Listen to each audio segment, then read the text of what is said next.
Hello friends, welcome to Nisha recipes Tamil. இன்றைக்கி நம்ம சேனலில் காரா பூந்தி ரெசிபி எப்படி செய்கிறதுன்னு பார்க்கலாம்.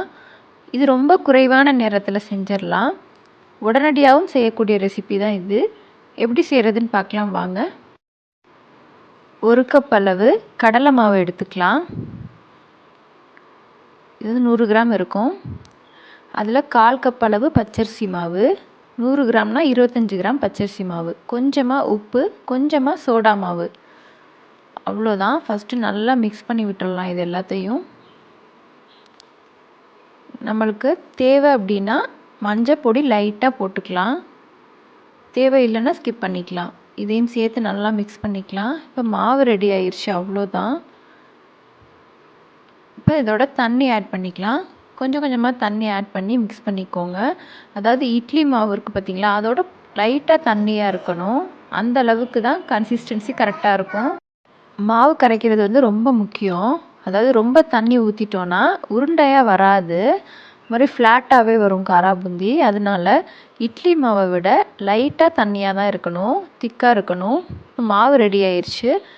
பூந்தி கரண்டி அப்படி இல்லைன்னா இந்த மாதிரி நார்மலாக ஒரு அரிக்கரண்டி, இந்த மாதிரி ஹோல் உள்ள கரண்டியில் இப்படி ஊற்றினோன்னா நல்லா ரவுண்டாக விழுவும். அப்படி இல்லைன்னா கரண்டியை வச்சு இந்த மாதிரி மிக்ஸ் பண்ணி விடுங்க. ரொம்ப தண்ணி ஆக்கிட்டிங்கன்னா அதுவே விழுக ஆரம்பிச்சிரும். இந்த மாதிரி செஞ்சால் தான் நல்லா உருண்டையாக நம்மளுக்கு கிடைக்கும். அவ்வளோதான். நல்லா அகலமான பேனை வச்சுட்டா நம்மளுக்கு செய்கிறது கொஞ்சம் ஈஸியாக இருக்கும், ஒட்டாமல் வரும். மாவை மட்டும் கரைக்கும் போது கொஞ்சமாக தண்ணி ஊற்றி ஃபைனலாக நம்ம இதை ரெடி பண்ணிக்கிட்டாலே போதும், ஈஸியாக வந்துடும் இது. இந்த பூந்தி வந்து நார்மலான ஃப்ளேமில் வச்சுக்கோங்க. அதாவது கலர் சேஞ்ச் ஆகணும், அது வரைக்கும் நல்லா ஆயிலில் ஃப்ரை பண்ணிக்கலாம். உங்களுக்கு வந்து கலர் வந்து லைட்டாக ப்ரௌனாக சேஞ்ச் ஆக ஸ்டார்ட் ஆகும், ரொம்பலாம் சேஞ்ச் ஆகக்கூடாது. அந்த மாதிரி ஸ்டேஜில் நம்ம எடுத்துடலாம், நல்லா கிறிஸ்பியாக இருக்கும்.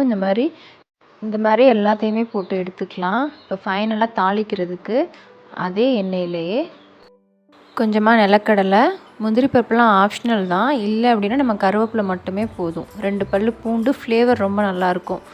இது எல்லாத்தையுமே நல்லா ப்ரௌன் கலர் ஆகிற மாதிரி வறுத்து எடுத்துக்கலாம். இப்போ ஃபைனலாக ஒரு கொத்தளவு கருவேப்பிலை, எல்லாத்தையும் பொரித்து எடுத்து வச்சுக்கலாம். இப்போ வறுத்து எடுத்து வச்ச காரா பூந்தியில் மசாலா சேர்த்துக்கலாம்.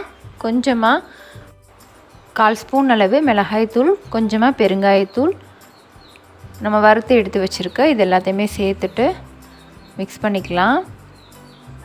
லைட்டாக வந்து நம்ம ஃபைனலாக உப்பு சேர்த்துக்கலாம், கார்னிஷ்காக மட்டும்.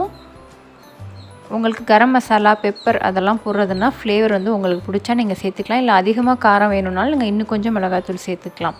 அவ்வளோதான், சூப்பரான காரா பூந்தி சிம்பிளாக ரெடி பண்ணியாச்சு. இது போல் நீங்களும் ட்ரை பண்ணி பாருங்கள். இந்த வீடியோ உங்களுக்கு பிடிச்சிருந்தா மறக்காமல் சேனலை சப்ஸ்கிரைப் பண்ணுங்கள், லைக் பண்ணுங்கள், கமெண்ட் பண்ணுங்கள், ஷேர் பண்ணுங்கள். மறக்காமல் உங்கள் ஃப்ரெண்ட்ஸ்க்கும் ஷேர் பண்ணுங்கள். தேங்க்யூ.